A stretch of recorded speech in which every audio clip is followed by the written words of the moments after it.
Oke, selamat malam semua. Dari di sini kami berdua akan melakukan suatu diskusi kecil-kecilan terkait sistem moneter.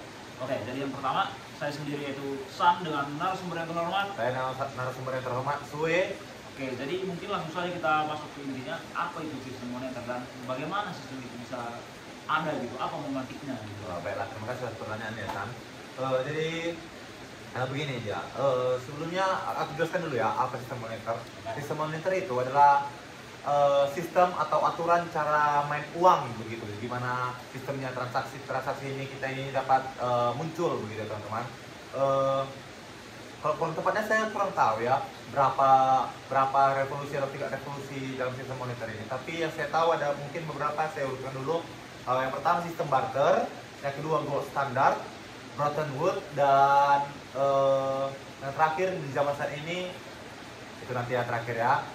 Kita mulai dari barter teman-teman. Nah, di sistem barter ini pada zaman itu belum ada nilai mata uang, belum ada uang kertas, belum ada, pokoknya tolak ukur satu barang itu ya bergantung kemauan gitu, kemauan dari kedua belah pihak begitu. Jadi contohnya aku mau garam ya, tapi aku punya ban mobil. Nah, jadi aku mungkin mencari orang punya garam dan dia mau ban mobil begitu. Jadi kami bertukar dua barang itu ya, garam ditukar dengan ban mobil gitu. Tergantung kebutuhannya gitu ya teman-teman. Oke, jadi intinya itu adalah barang tukar barang. Benar, barang tukar barang. Baik ya. Lalu di revolusi kedua itu gold standard begitu. Karena adanya kekurangan atau celah dalam sistem barter ya teman-teman, di mana tolak ukurnya itu tidak dapat ditentukan. Lalu sebenarnya itu ya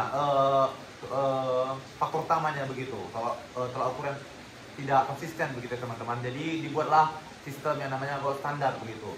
Di gold standard ini emas yang menjadi tolak ukur atau nilai mata uangnya begitu dia teman-teman. Teman-teman emas ada juga perak begitu jadi koin. Jadi yang dulunya orang kalau mau garam cari tukar barang, sekarang kalau mau barang dibayar dengan emas begitu dia. Contohnya di tempat lain ada untuk mendapatkan 2 gram garam terus 1 butir emas, berarti 1 butir emas begitu, tidak perlu lagi cari barang-barang lain begitu dia teman-teman. Dan yang ketiga Bretton Woods gitu. Bretton Woods lupa, tapi yang penting ini sistemnya ini nggak jauh dari emas, tapi karena ada hubungannya dengan Amerika atau dolar begitu ya teman-teman, dimana emas hanya mengakui dolar sebagai mata uang begitu. Di zaman itu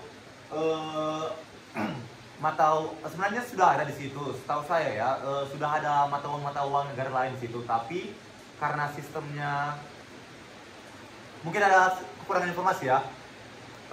Ada satu sistem peralihan gitu, saya kurang tahu nama sistem ini apa, tapi kertas atau kwitansi, di mana kertas inilah yang menjamin satu emas begitu dia sistemnya teman-teman.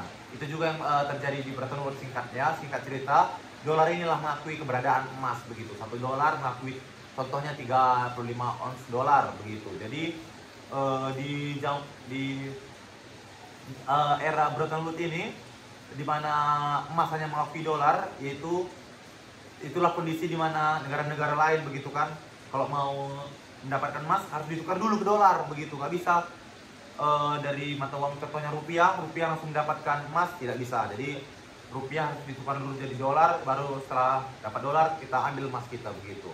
Tapi karena ada satu krisis di zaman Presiden Nixon kalau nggak salah ya, Presiden Nixon, saya lupa itu presiden keberapa Amerika, di mana ada satu momen atau tragedi atau fenomena begitu, banyak orang berbondong-bondong mencairkan emasnya begitu, memberikan dolarnya kepada Bank Dunia untuk menarik emas. Ini satu fenomena yang tidak terduga dari presiden atau pemerintahan Amerika Serikat begitu. Karena fenomena ini di mana orang berbondong-bondong menukar dolarnya dengan emas, terjadi krisis emas begitu dia teman-teman. Terjadi krisis emas. Di sini juga Presiden Nixon membuat keputusan di mana dolar tidak lagi menjadi tolak ukur emas, tapi ini dia satu sistem yang bertahan sampai sekarang, yaitu fiat, kurang tahu ya gimana cara pembacanya, tapi fiat begitu. Nah, di sistem fiat ini, di mana sistem keuangan itu bukan lagi dilandasi atau di backing, bukan lagi di backing dengan emas, tapi dengan kepercayaan, begitu dia teman. Dan kepercayaan, dengan percaya bahwa nilai mata uang ini berharga, begitu. Nggak ada lagi backingan emasnya, nggak ada lagi jaminan bahwa di $1 atau di 100.000 rupiah bakal dapat emas, tidak ada lagi. Di zaman inilah kita menggunakan sistem fiat, begitu dia, saudara San. Oke, jadi pada akhirnya intinya itu berarti sistem moneter merupakan sistem yang berada di dalam cakupan tolak ukur atau nilai tukar dalam transaksi ekonomi ya. Oke, mungkin saya punya pertanyaan selanjutnya karena tadi Anda menyebutkan bahwa ada beberapa sistem-sistem kan, ada sistem barter, ada sistem emas yang menjadi tolak ukur, ada sistem whatever kan. Jadi mungkin pertanyaannya sekarang itu zaman ini globalisasi kan? Iya, benar. Zaman sekarang tuh sistemnya apa gitu? Seperti saya bilang tadi, sistem keuangan sekarang itu yaitu sistem fiat, begitu ya teman-teman. Dimana uang-uang kita itu ya di backing atau dilandasi dengan dasar kepercayaan, begitu. Kepercayaan itu mungkin itu terutamanya, tapi ada dosen saya menjelaskan kalau misalnya sebenarnya di balik layarnya itu karena pasar lagi, begitu dia teman-teman. Karena banyak, misalnya kan, satu nilai rupiah ini bisa naik kalau misalnya di ranah internasional banyak orang yang menukarkan mata uangnya ke rupiah, begitu. Itu dia yang dijelaskan dosen saya, tapi kurang, yang lebih tepatnya saya kurang tahu. Yang saya tahu hanya sistem fiat, begitu. Itu dia.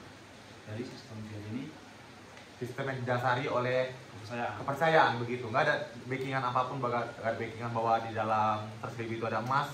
Yang penting dasarnya adalah 100.000 itu ya rakyat percaya bahwa itu 100.000 dan nilainya 100.000, begitu dia.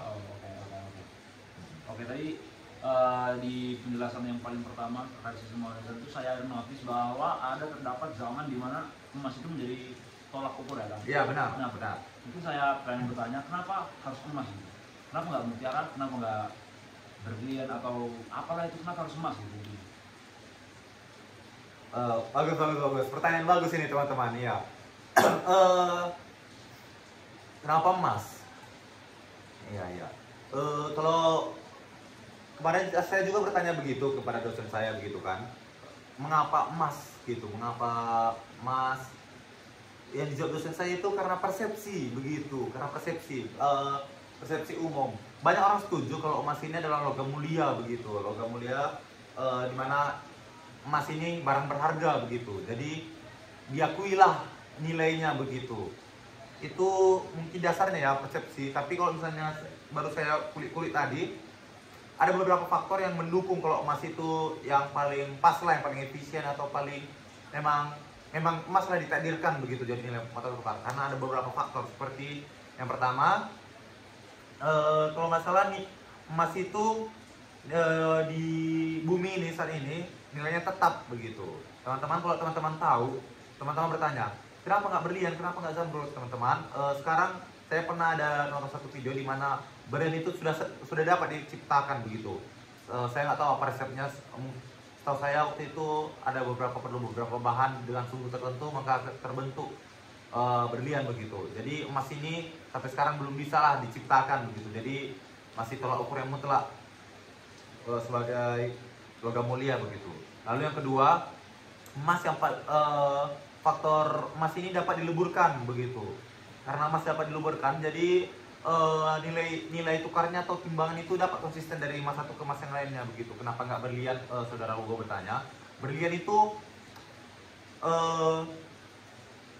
tiap kisannya, tiap karatnya, tiap bentuk berliannya itu yang berubah itu dapat mempengaruhi nilai berlian tersebut, begitu. Jadi misalnya satu berlian nih 1 miliar, terkikis sedikit saja atau karatnya berkurang atau mungkin terbelah dua, misalnya satu berlian 1 miliar terbelah dua, dia nggak 500 juta, dia bisa berubah jadi 250 atau yang satu 250, yang satu 300, begitu.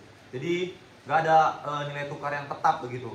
Sedangkan emas karena dapat diluburkan, misalnya 100 yang awalnya 1 kilogram dibagi-bagi jadi setiap 100 gram begitu kan, jadi tetap begitu nilai tukarnya, begitu dia teman-teman. Itulah alasannya mengapa emas begitu. Sebenarnya yang dileburkan itu faktor yang sekarang sih, yang dulu yaitu persepsi umum begitu. Oke, jadi ini persepsi umum menyebabkan emas itu terpilih menjadi nilai tolak ukur di zaman tersebut ya. Benar. Mungkin ya itu saja dari saya buat malam ini. Jadi terima kasih buat narasumber yang sangat ganteng untuk datang ke tempat ini. Jadi semoga sukses selalu. Salam dan terima kasih. Terima kasih.